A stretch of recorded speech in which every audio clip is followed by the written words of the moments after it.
We shall now go on to our next speaker, Dr. Kalpana Murthy, who is going to be dwelling on intermediate uveitis, diagnosis and management.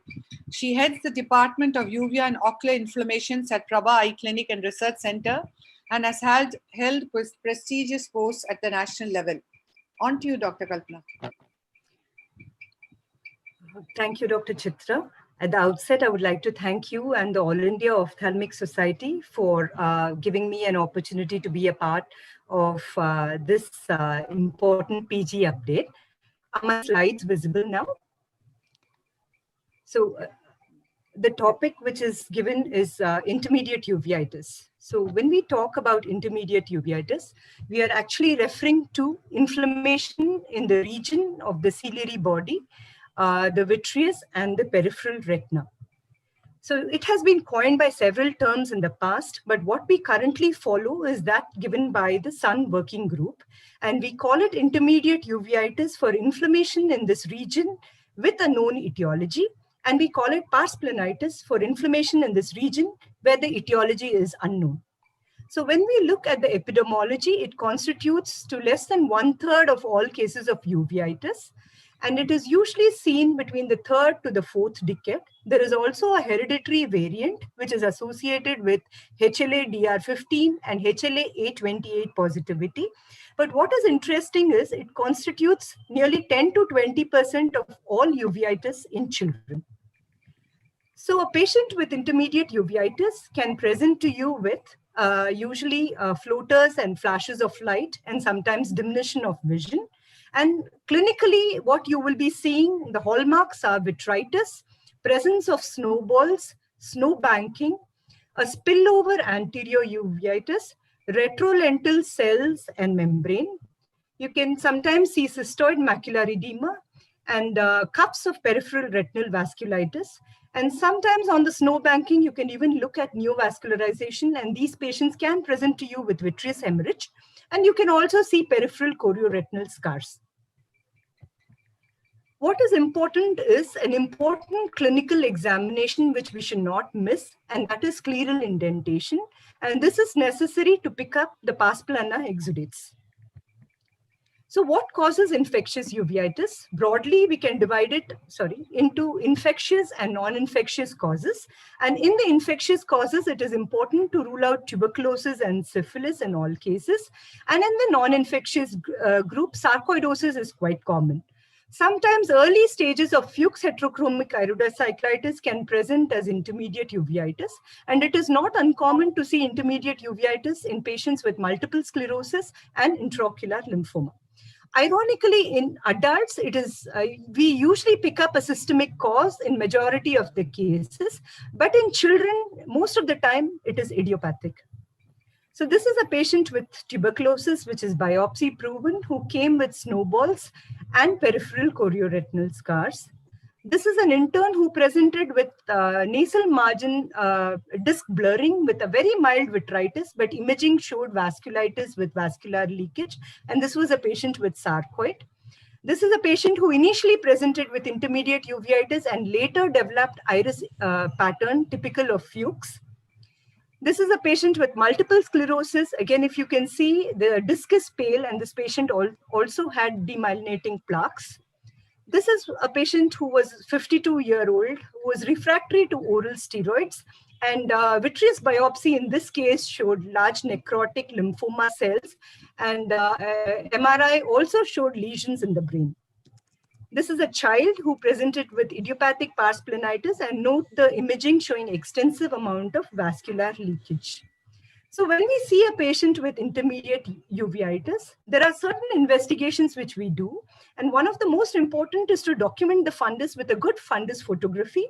OCT is very useful to look for cystoid macular edema. But I think the most important investigation in patients with intermediate uveitis is fluorescein angiogram. It helps to detect cystoid macular edema, as well as it is important to detect because these cases show extensive amount of retinal vascular leakage. And it is very useful in monitoring therapy in these patients. Now, we can classify the retinal vascular leakage into diffuse, which is usually associated with poor visual acuity over a long period of time. And they can also be peripheral or only central vascular leakages. Other investigations include UVEA. This is necessary to rule out any atrophy of the ciliary process or any blunting, and very useful prior to a cataract surgery.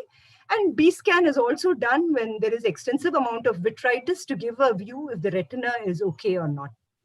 So when we come to the labs, I would like to divide it into routine and special. And these are the investigations I usually do in all patients with intermediate uveitis, mainly excluding tuberculosis, sarcoidosis, and syphilis. And other investigations especially help us when we are planning therapy. Again, special investigations like these are customized depending on the type of inflammation which we are seeing. So when we look at how do we treat these patients with intermediate uveitis, we follow the modified Kaplan regimen with certain amount of modifications. If it is a very mild uveitis, you can get over with periocular or intravitreal steroids. But in majority of cases, it is usually recurrent and bilateral, and these patients require corticosteroids with immunomodulatory therapy. And the drugs can vary from immunosuppressives to biologics. You can also do a peripheral retinal ablation with cryo or indirect laser photocoagulation, especially if they have neovascularization. And in severe vitritis, we can also do vitrectomy.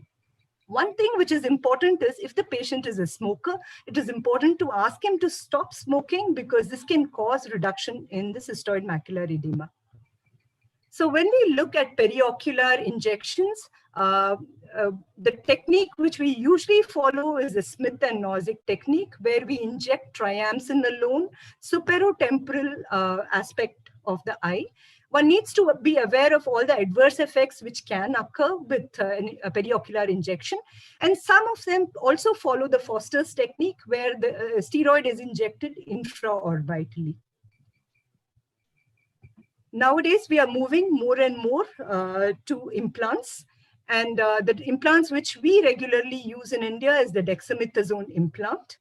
And this is one of our patients which shows the cystoid macular edema improving amazingly well with the dexamethasone implant.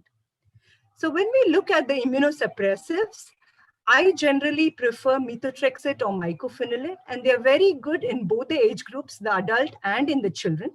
But if they have a refractory disease with a refractory cystoid macular edema or extensive vascular leakage, I move them to biologics. And the drug I prefer is usually tocilizumab.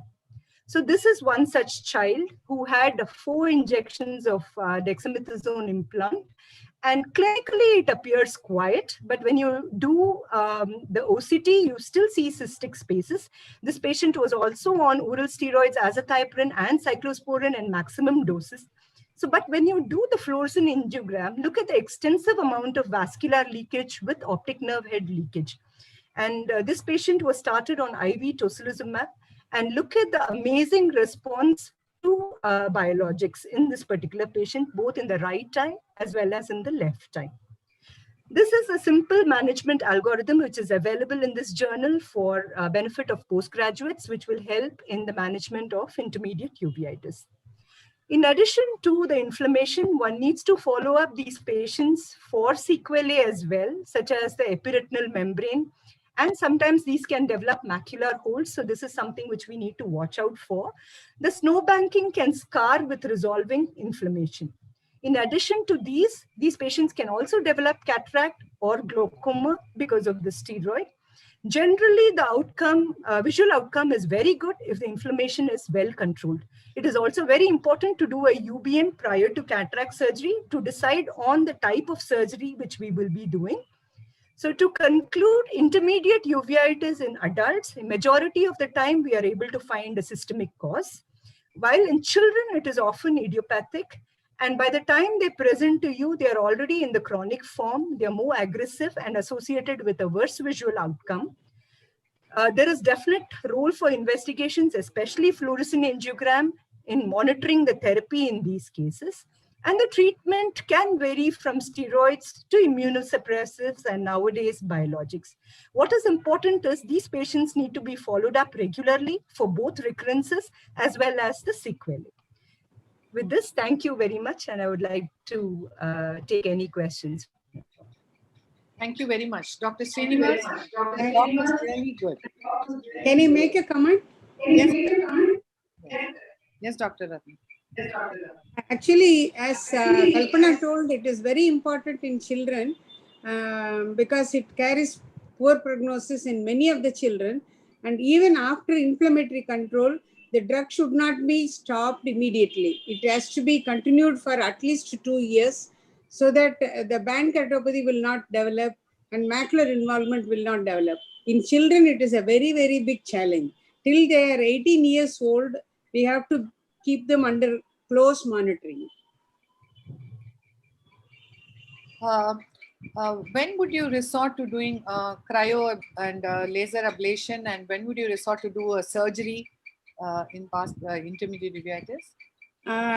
When there is a snow banking with neovascularization, cryo is best. When there is an intense vitreous reaction not resolving with treatment, vitrectomy is best. Srinivas? Yeah, Kalpana madam, the one question I had for you.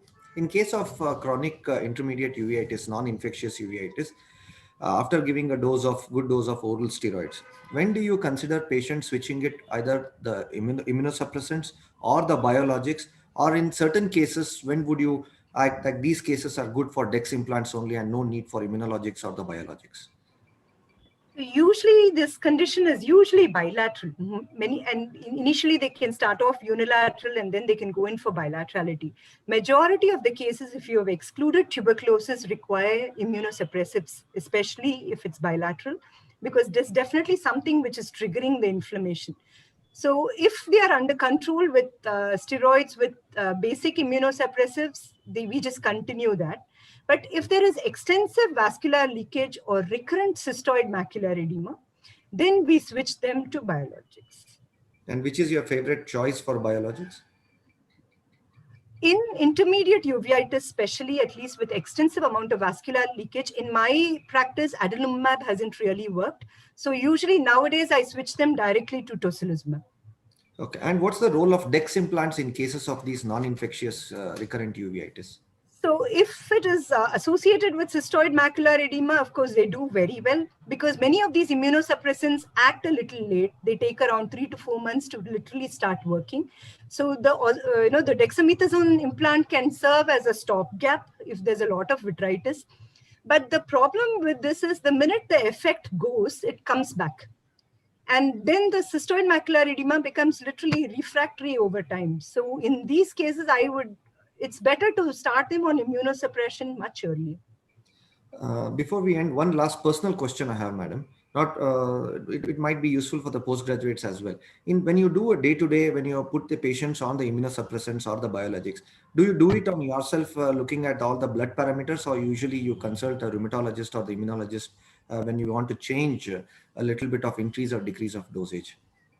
So immunosuppressives is not bad as what we thought earlier, because we have changed a lot over the years. So ideally, if you have a setting where there is a rheumatologist or an immunologist, that's very ideal, because they look at it from the systemic parameter. Independent eye hospital. So methotrexate and mycophenolate are easy to do.